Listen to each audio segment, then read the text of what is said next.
sœurs, et bon sabbat, et que la paix de Dieu soit avec vous. Bienvenue dans la leçon de l'école du sabbat d'aujourd'hui. Nous avons un nouveau carnet des leçons pour ce trimestre qui va commencer du mois de juillet au mois de septembre. Aujourd'hui, pour le sabbat 7 juillet 2017, nous avons comme titre le bon combat. Le thème de la leçon entier de ce trimestre est intitulé le combat de la foi. Le combat de la foi. Aujourd'hui, pour la première leçon, c'est le bon combat. Lorsque nous décidons d'être au camp du Christ, lorsque nous quittons le camp du diable, il ne peut pas nous laisser seuls. Il va commencer maintenant à nous combattre parce que nous ne sommes plus de son camp. Et de plus nous grandissons dans l'expérience avec le Christ, de plus le diable nous combattra pour nous gagner de son côté. Un combat personnel, sur le sous-titre un combat personnel. La question numéro 1 nous dit: quel conseil qui est pour chaque chrétien l'apôtre Paul donna-t-il à Timothée? Dans 1 Timothée chapitre 6 verset 12, chapitre 1 verset 18 à 19. L'apôtre Paul donna à Timothée le conseil, et ce même conseil nous le donne aujourd'hui, que nous devons combattre le bon combat de la foi. Et en chapitre 1 verset 18, il dit: tu combattes le bon combat en gardant la foi. C'est ce qu'on nous conseille aujourd'hui. La parole de Dieu nous conseille de combattre le bon combat. Parce que la vie chrétienne est un combat. L'esprit de prophétie nous dit que c'est par des efforts continuels et persévérants, par une activité incessante, que nous triomphons des tentations du diable. Lorsqu'on part dans un combat n'est pas seulement aisé comme ça et tout est facile. Non, nous devons avoir des efforts, mettre des efforts continuels et persévérants et être toujours actifs. Nous ne pouvons pas vaincre le diable dans l'inactivité. Nous devons être actifs dans le royaume de Dieu pour que nous triomphons le diable. On nous dit encore là, on nous dit: tous doivent s'engager dans ce combat. Nul ne peut lutter à notre place. Il n'y a personne qui peut combattre pour toi ce combat. C'est ta vie, et le diable est en train de t'attaquer seul. Il n'attaque pas les gens. On n'est pas attaqué en commun. Même si on est attaqué en commun, mais le combat, c'est toi seul qui le combats. Et personne d'autre qui peut combattre à ta place. La question numéro même avant la question numéro 2, juste après, on nous dit que nous sommes individuellement responsables des résultats du combat. Nous sommes individuellement responsables des résultats du combat. C'est-à-dire que si nous avons de la victoire, c'est nous. Si nous avons l'échec, c'est nous qui sommes responsables de la victoire que nous avons, bien de l'échec que nous avons.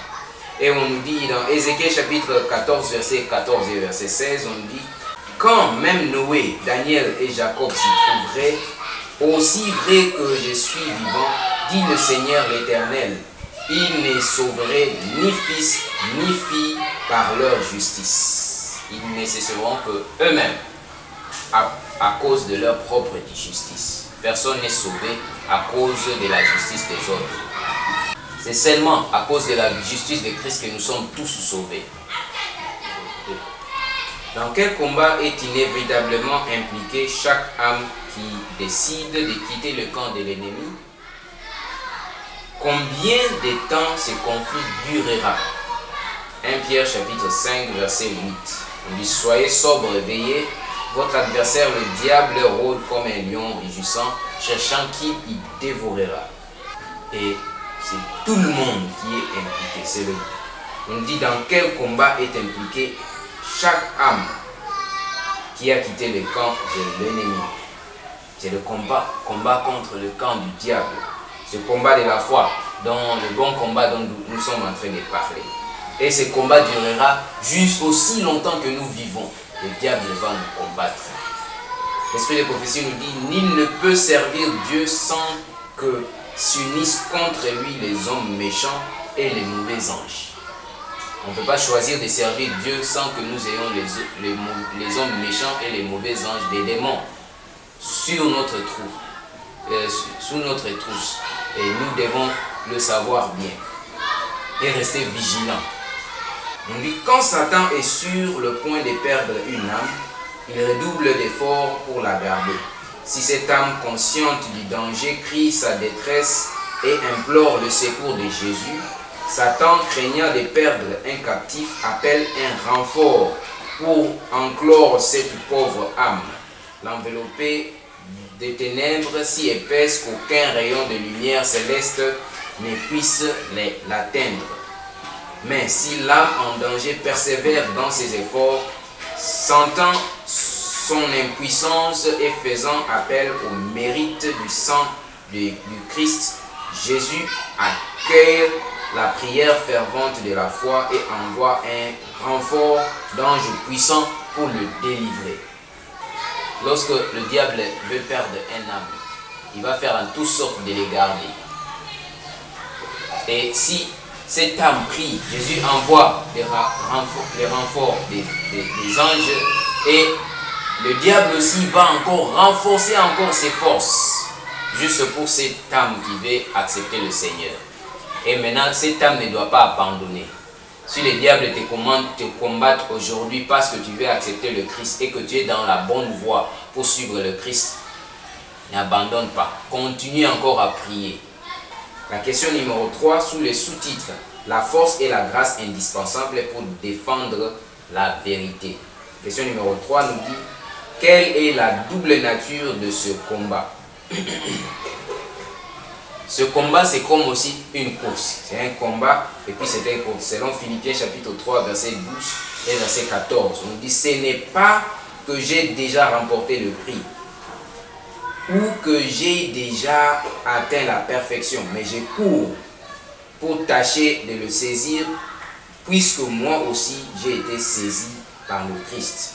Frère, je ne pense pas l'avoir saisi, mais j'ai fait une chose, oubliant ce qui est en arrière et me portant vers ce qui est en avant. Je cours vers le but pour remporter le prix de la vocation céleste de Jésus-Christ. Courir. Ce combat est aussi encore appelé encore comme une course. Et dans cette course, nous devons travailler et nous combattons en même temps aussi. Selon 1 Timothée chapitre 4, verset 10. L'Esprit de prophétie nous dit, il ne suffit pas d'une simple profession de foi en la vérité. Tous les soldats de la croix du Christ sont dans l'obligation d'entrer dans la croisade contre l'adversaire des âmes et de condamner le mal et de prendre le parti de la justice. Lorsque les âmes sont converties, leur salut n'est pas encore obtenu. Lorsque les âmes sont converties, leur salut n'est pas encore obtenu. Elles ont alors à engager une course. Un combat pénible se présente à elles. Lorsque nous sommes convertis du monde vers le Christ, cela ne veut pas dire que nous avons obtenu le salut complet. Comme les autres disent, sauvé, une fois sauvé, à tout le temps sauvé. Non, il y a encore un combat. Aussitôt que nous sommes sauvés du péché, aussitôt que nous sommes sauvés de la mort, nous devons aussi être sauvés du péché. Parce que lorsque le Christ nous pardonne, il nous sauve de la mort. Et maintenant, il doit nous purifier.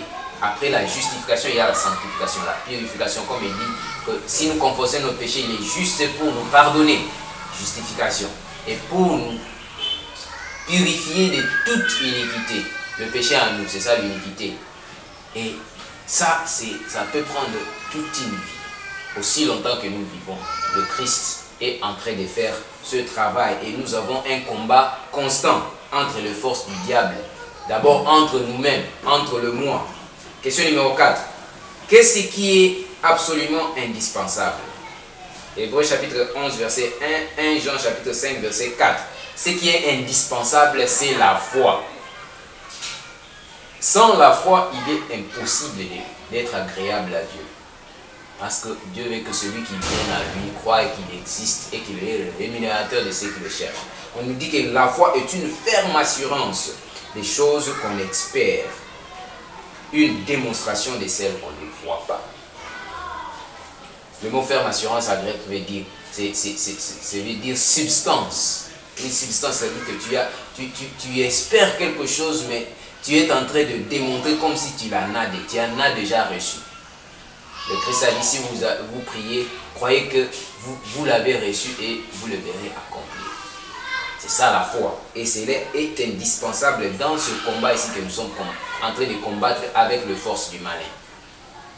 La foi est ce dont vous avez besoin. Ne permettez pas que celle-ci chancelle. En aucun cas, nous devons permettre à ce que notre foi chancelle. Nous devons toujours prier comme les disciples. Seigneur, augmente notre foi. Seigneur, augmente ma foi.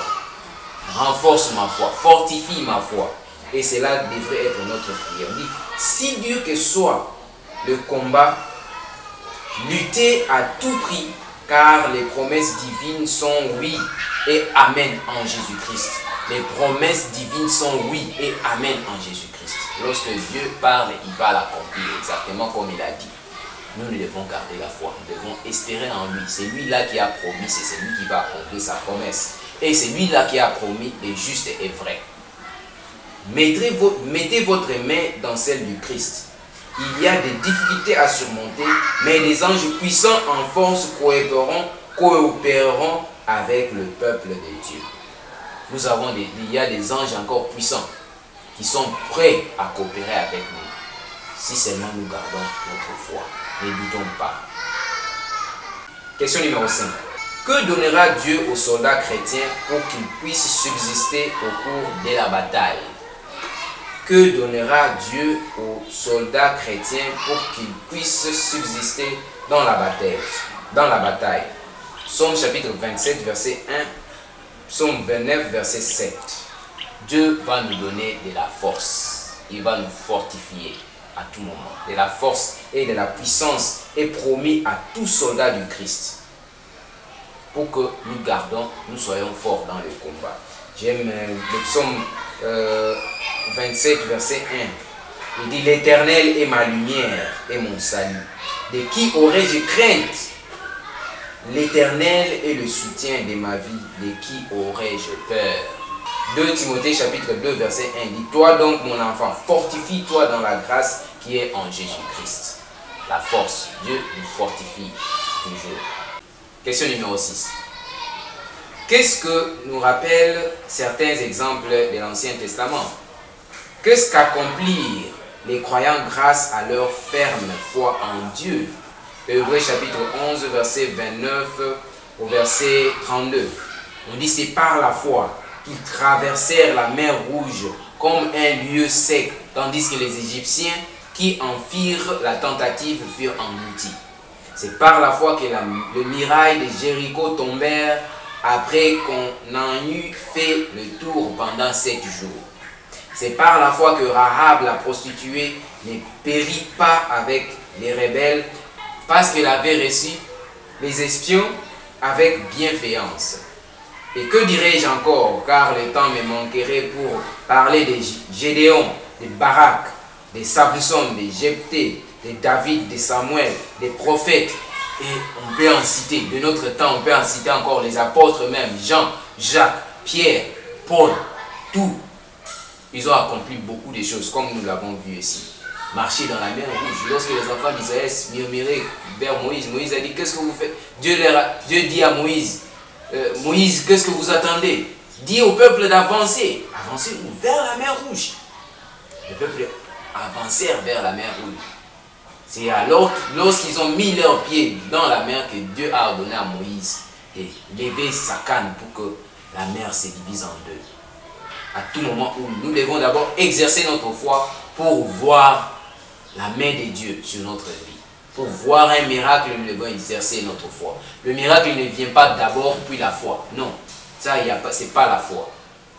C'est d'abord la foi plus les miracles après. C'est pourquoi nos témoins que nous pouvons en parler ici, c'est pourquoi les gens anciens ont vaincu les diables. C'est à cause de la puissance, c'est cette puissance-là qui est leur foi. L'esprit des prophéties nous dit, ces hommes du passé qui se sont donnés à Dieu pour l'avancement de sa cause ont été fermement attachés au principe. Ces hommes ne cédaient pas au découragement. Comme Daniel, ils étaient pleins de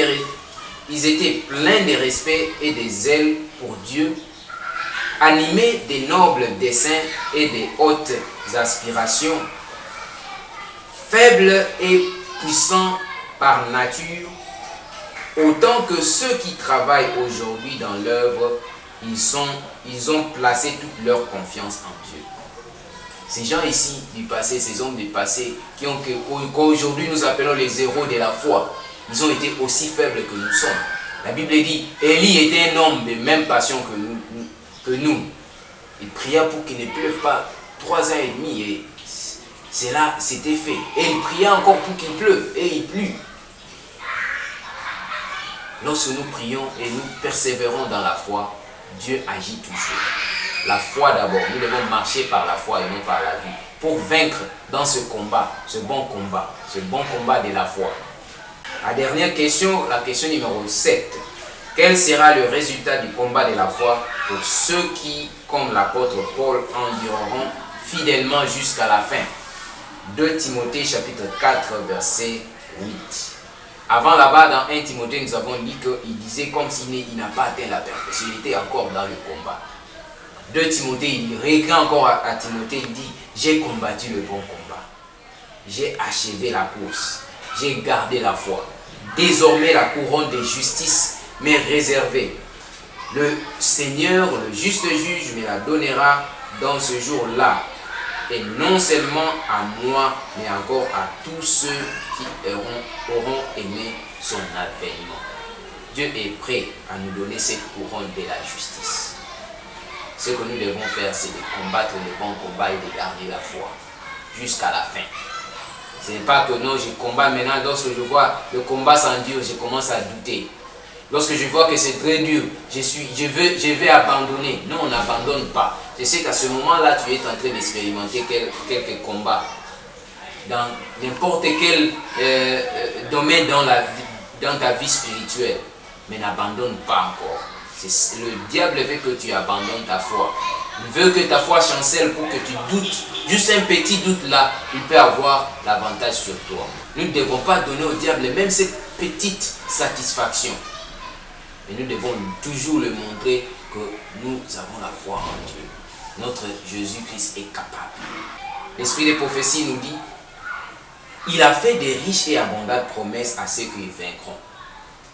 Il ne suffit pas de participer au combat, encore faut-il le mener jusqu'au bout. Ce n'est pas seulement de participer au combat, mais nous devons mener le combat jusqu'au bout. Le Christ a dit que celui qui persévérera jusqu'à la fin sera sauvé. Dans Matthieu chapitre 24. Pourquoi la persévérance, c'est la patience,